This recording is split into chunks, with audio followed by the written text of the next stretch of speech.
बार बार बार बार पहली बाजू बाहर गयो बाहर एक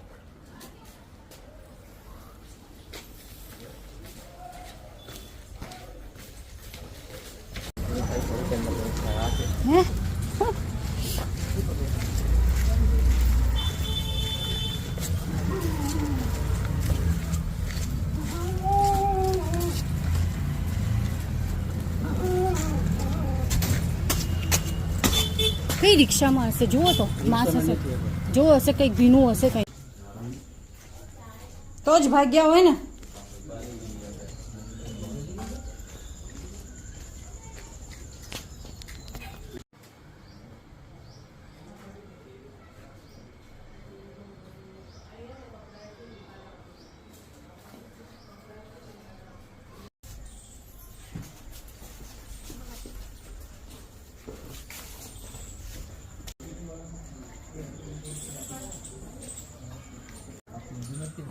લોહી જ છે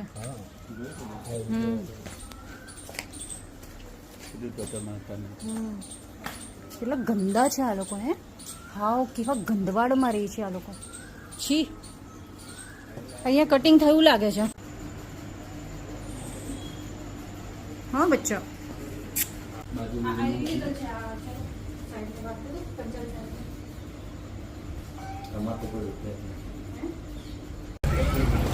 हेलो बेटा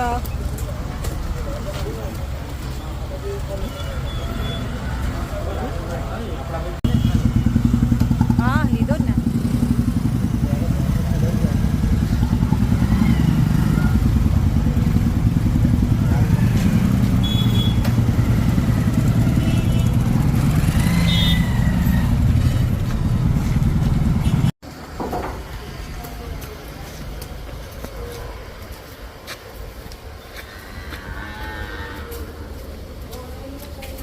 बेटा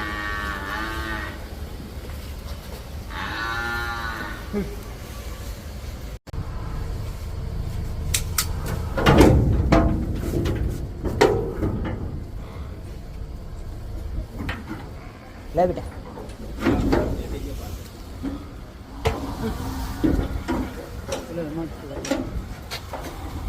लाए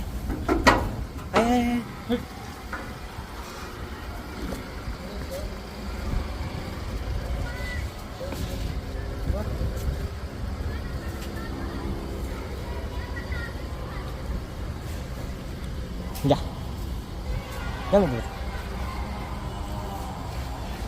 હું નેહા પટેલ પ્રાણી કુટા નિવારણ સંસ્થા SPCA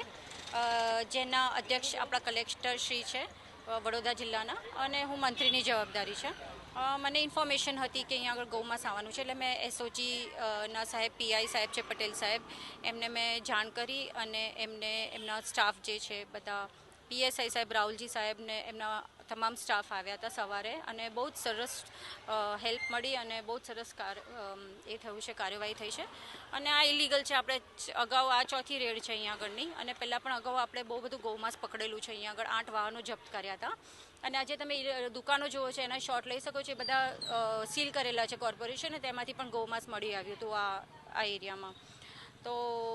હવે FSL આવશે પછી આપણે કહી શકીએ કે ગૌમાંસ છે કે નહીં એના પહેલાં આપણે કંઈ કહી ન શકીએ આ માંસનો જથ્થો ગૌમાંસનો હોવાની પ્રબળ લોકચર્ચા છે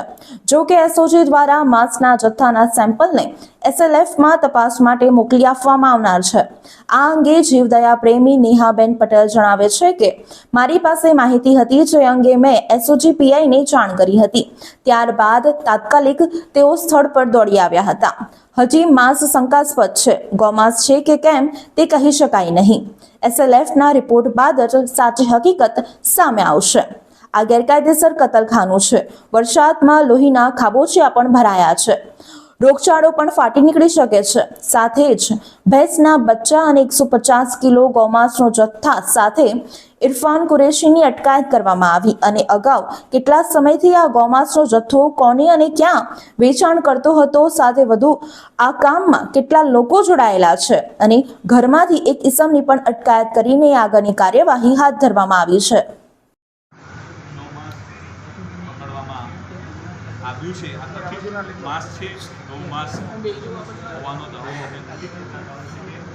આજે દ્રશ્ય જોઈ રહ્યા છો મોવાડા વિસ્તારમાં રસુલજી ચાલ શેડની સામેની આ જગ્યા છે. અહીંયા ગૌમૂત્રની પર જથ્થાને લઈ જઈ તમામ જે નાની નાની બાબતો છે તેની નોંધ ફરિયાદમાં પોલીસ કરી રહી છે અને આજે કાર્યવાહી છે કાર્યવાહી પૂર્ણ થવાના અંતે જે માહિતી છે તે લોકોમાં ગેરકાયદેસર પ્રવૃત્તિ